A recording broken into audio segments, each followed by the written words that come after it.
فاطمه کې څومره حیا وه. یو ځل حضور پاک سره ناست سره میاشت ختلې ده، رسول الله مبارک دی فاطمه میاش ختلې ده، دی ونه کتل سره ښکته.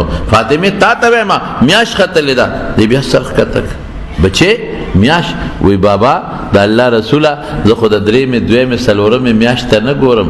ولې بچې؟ وی دې وخت کې سړي ورته ګوري زما د سړو نظر په دې میاشت یو ځای کېږي.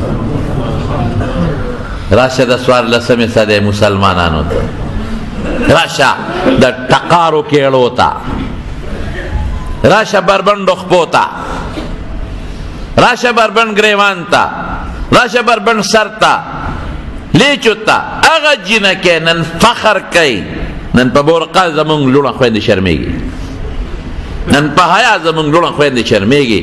او دې کې زما د سړو نظر دی وخت کې سړي ورته ګوري که نه د دویمې د نظر یو دی کې شریعت کې هېڅ منع نشته. سړی هم دیوال ته ګوري، ښځه هم ګوري، هېڅ ممانعت نشته. لیکن دا د هغې حیا وه چې پیغمبر مبارک ورته وي وګوره نو بیا ګناه خو نشته، لیکن دا د هغې حیا وه. او چې کله مړه کېده که نه بیبي فاطمه نو وصیت یې وکړ چې زه مړه شم او زما جنازه وړی، یو خو د شپې زما جنازه وړی، دروازې به نه وړی، او بل زما د جنازې د پاسه دا ډولۍ اوس خلک اچوي که نه د زنانو، دا مخکې حبشو کې دا رواج و دلته نو.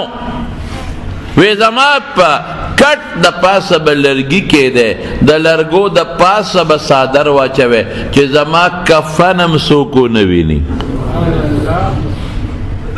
رسول الله مبارک لور ناجینه کې اقا حیا پرته ده. زما رونو خدای دې زمونږ خویندو لونو له حیا ورکړي.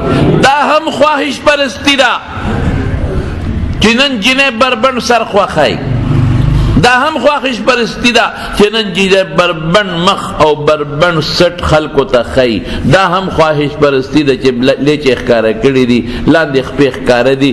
ای د خدای بندې الله ښکلی وجود درکه، د دوزخ په اورې ولې سوځې؟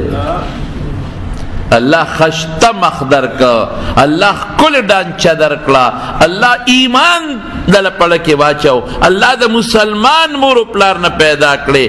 دا وجود خو زما د دوزخ په اور نشي پیرزو، ستا ولې پیرزو شي؟ دا وجود به په قبر کې په کوتکو والی کېږي. ولې ظلم کې؟ ولې خلکو له د زنا دعوت ورکې؟ ولې د الکانو سترګې ځان ته را مخامخ کې؟ ولې په لاره په داسې انداز ځې چې سړي درته وګوري؟ دغه جینۍ چې دا په فیسبوکونو باندې په موبایلو کې او دا په لارو کوڅو کې داسې حرکتونه کوي چې ما سره سړي را مخامخ شي، د دې سوونو زرګونو سړو د سترګو د ژبې د زنا ګناه دې وګټله.